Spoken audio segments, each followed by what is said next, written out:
Okay, there's a wind advisory, so I gotta make this video quick. But remember a month ago when we had to replace our furnace heater in the basement? Well, we also replaced our cooling unit. This is our new one. Check this out. So we had a Goodman, now it's a Bryant unit. Just same thing with the furnace. It's a Bryant now. And this is what it looks like from the top. It's massive compared to the old one. The old unit was not very big.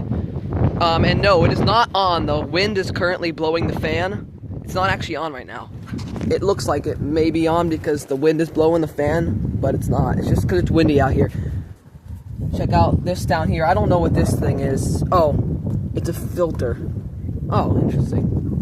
Yeah, this was on the inside of the old unit, but no, now it's on the outside, and you have just the compressor in there, which there's insulation over the compressor, as you can see, so I guess that's probably why this thing is so quiet. We ran this as like a test a few weeks ago, and it's really quiet. Check it out.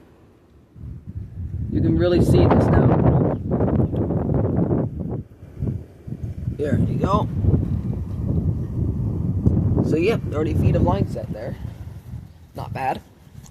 So yeah, that's it. And that box is new as well. So, pretty cool. And I gotta stop showing the neighbor's house because they're gonna complain about the privacy in the videos. So yeah, thank you guys for watching, and as always, be sure to drop a like on this.